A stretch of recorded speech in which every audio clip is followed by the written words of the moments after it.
You like jazz? What I have is autistic Riz. I just stand there and hope that you come over. Are you from Tennessee? Because you're the only 10 I see. Are you Jamaican? Because you're Jamaican me crazy. It's another one. Give me one more. Oh! Did it hurt when you fell from heaven? Do your feet hurt from running through my mind all day? Hi, I'm Cat Burns and we're playing Vibe Check with Cosmo UK. Gigs are better than festival crowds because it's your own gig. People have come to see you. Festivals, I love festivals, but you know, some people are dragged there to see you because they might not want to see you, or it's like, oh, I dragged my boyfriend here to come and watch you, or like you've got a group of friends and only one of them might like you, and then they've dragged the other 6 and they're just sort of standing there begrudgingly, just sort of staring at you going, when is this going to be over? So I prefer gigs because ideally the people that have come to the gig want to see you and they're a fan of you. So I prefer gigs over festivals. My New Year's resolution is to have better boundaries. Learn how to say no and not bend and contort myself for other people's benefit and then forget myself. Sell out arenas. Having a number one can vary. You don't know what's out at the same time. And I think it's good not to put your worth onto, you know, numbers like that. I think if you're able to sell out arenas and you've got, you know, thousands and thousands, tens of thousands of people coming down to come and watch you, that shows success in itself because people are leaving their house to come and see you. So I'd take that over a number one. If I could do it all over again, I'd still want to be a traitor. Night in, because I like my house and it's cold outside. And sometimes I go through phases where I'll be like out all the time and I'll be painting the town red. But I feel like me and socialising right now is just quite long. So I prefer to just be in the house with my dog. Yeah, I'm going to have some ice cream, toffee ice cream with the little crunchy things on top. Be watching some sort of film, binge watching a show. Right now I'm binge watching Stranger Things until the new season comes out, just to refresh my memory. And just chill, play music, relax. First date deal breakers, if you're not nice to the waiters or waitresses. If you don't ask me any questions, because I will ask you 74 million questions, and if you don't ask me a single thing, then I'll think that you hate me and I'll never see you again. Do you like jazz? No, I'm joking. I don't know. It has to, you know, it just sort of happens. Or I say, like, what are your red flags? What are you like in a relationship? What do you look for? What are your love languages? What do you care about? What do you want to do in life? You know, all the deep, hard-hitting questions. And hopefully you have an answer for all of them. Well, I have a dog, so I would say dogs. I do like cats. I like the cuddly cats that aren't unpredictable. But I do love dogs. I've got a little Cavapoo, and she is the sweetest, most gentle girl you'll ever meet. The best and worst thing about living in London. Best thing is there's so many different independent restaurants and sick food places that you can go to. That's just amazing. And you can always try something new.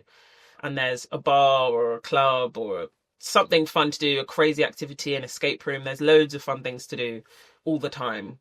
The worst part is it's loud and it's dirty and it's just like intense and everyone's just like there. You don't really get any sort of anywhere to just sort of rest. So it's quite overstimulating. I mean, I'm always going to say South because I'm a South Londoner.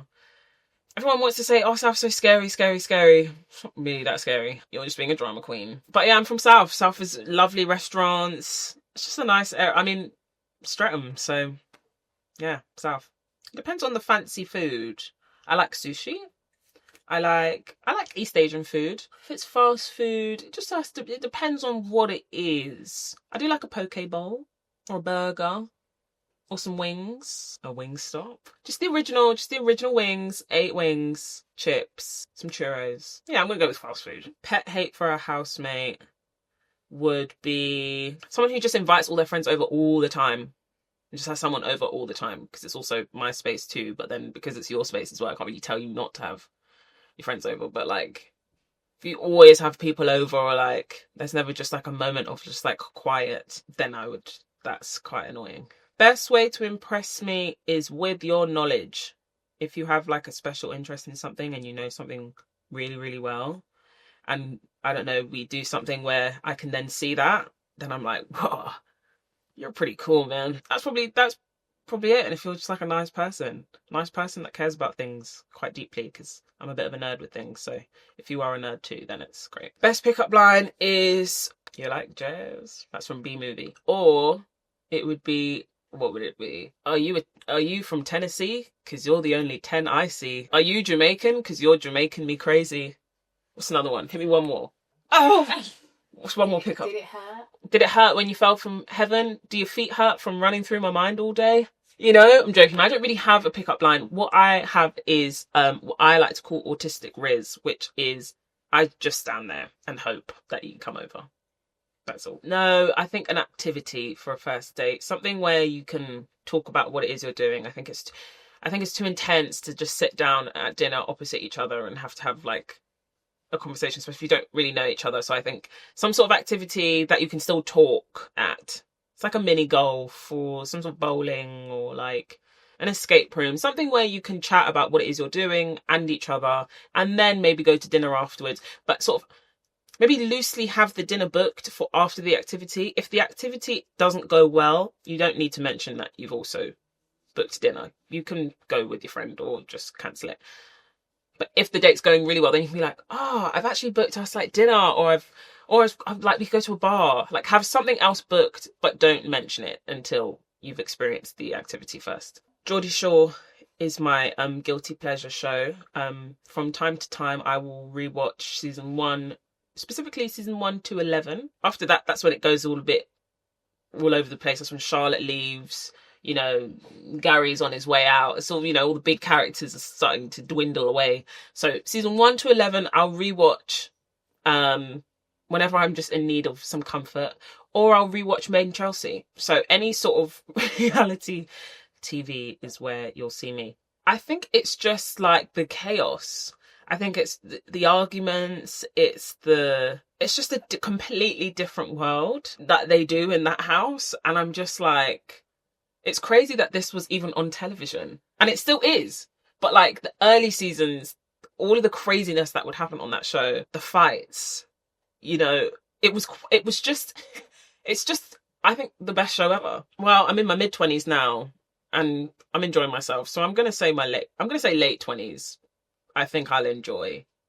Although you do go through your personal Saturn return from 27 onwards, and that's supposed to be quite awful from 27 to 30. So I'm going to go with mid. You didn't even say mid, but I'm going to say mid-20s, because right now life is good. Horror movies, I don't like rom-coms. I like a psychological thriller.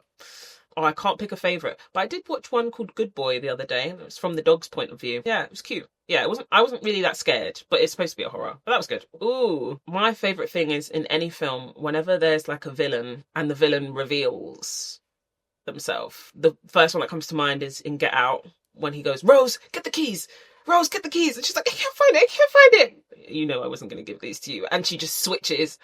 My heart goes, oh my gosh, and it gets me every single time, because I believe it, because I'm really gullible. So anytime a villain reveals themselves to actually be evil, or they'll be like, I would have gotten away with it too if it weren't for you rotten kids. I love things like that. So Get Out, when you find out that the girlfriend was evil too. I struggle with my time management, so I can't really sort of hate on other people, but I do have 2 particular friends that are never on time, and for some reason whenever I'm meeting up with them, I am always on time. So then when they're late, it irritates me. And I will pester you.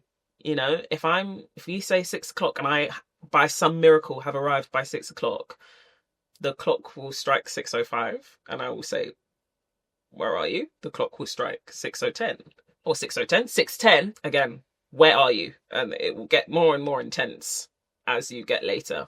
And I'll send multiple stickers of annoyance and many GIFs as well. Thanks for watching. Bye.